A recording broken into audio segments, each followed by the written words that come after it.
The plight of inner city black people and superheroes are two subjects that don't necessarily go together all the time. But in the 1990s, these guys were down to try just about anything.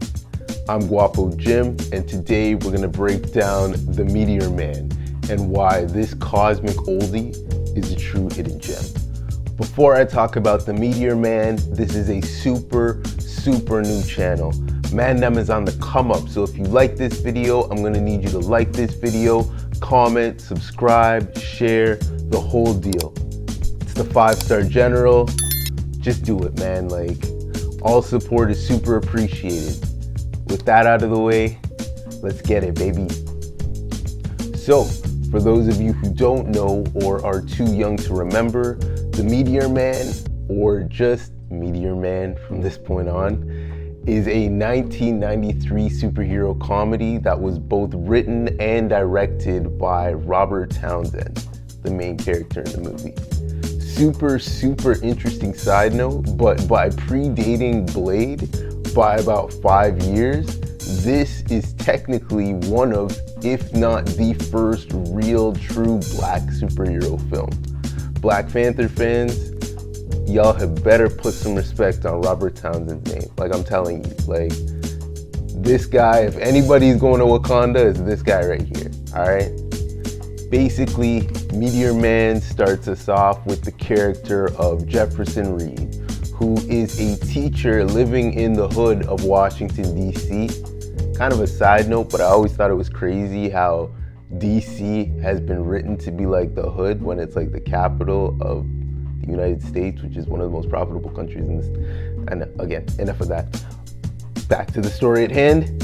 With that being the hood of Washington, D.C., he and everybody who lived there are being terrorized by the Golden Lords, who are like the major gang in the area.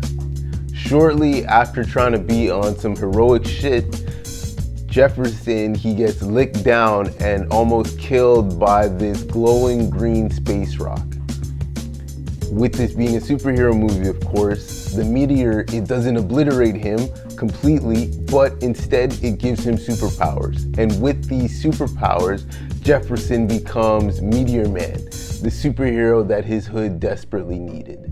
Jefferson does not play when it comes to that superhero life, though.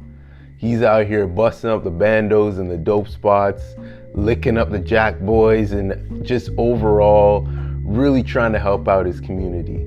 But in typical movie fashion, the gang leaders are obviously not gonna let this shit fly, so they start banging back, and they start banging back hard.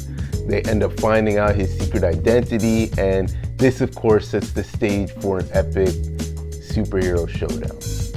Meteor Man is your classic 90s hood movie, but with a superhero twist, and personally, I'm all here for it.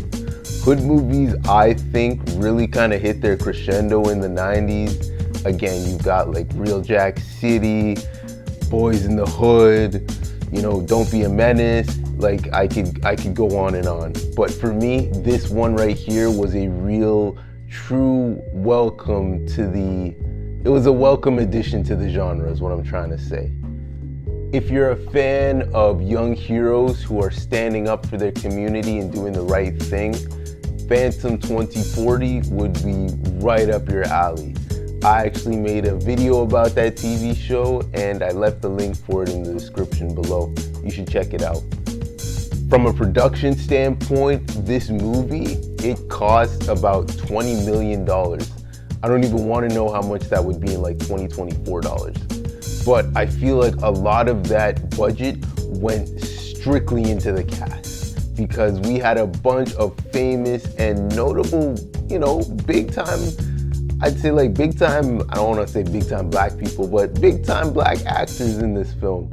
Like James Earl Jones, we had a pre-MCU appearance from Don Cheadle, and we even had a really notable cameo appearance from Mr. Puddin' Pop himself, Bill Cosby.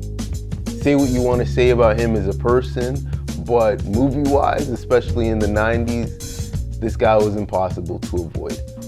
Unfortunately though, none of those factors really meant anything because this movie only made like $8 million and it was critically panned. On a super cool side note though, Meteor Man, he's actually made a few appearances in the Marvel universe, and Miles Morales has even tussled with the Golden Lords a few times as well, which is really kind of cool, I won't lie. In later years, this film has actually gone on to pick up quite a bit of a cult following. While it's technically not streaming anywhere, if you're a creative and, slicker man like me, I'm sure that you can find it online somewhere. As a whole though, I personally always love this film. Aside from like Blade and like Static Shock, and you gotta shout out Storm from the X-Men, this film was truly the first time I'd really seen a black superhero. Of course, you could say that it's a product of its time, but it's also surprisingly poignant, which is funny, but it's also kind of sad too. Anyway, you guys know I'm always trying to put you guys on, and with that, I just wanted to let you guys know why I thought that Meteor Man is a true hidden gem. Thank you if you've made it this far. If you're a fan of this type of content, I'm gonna need you to like, subscribe, and comment down below on which other shows or films that you guys thought were true hidden gems. Stay safe. Later days.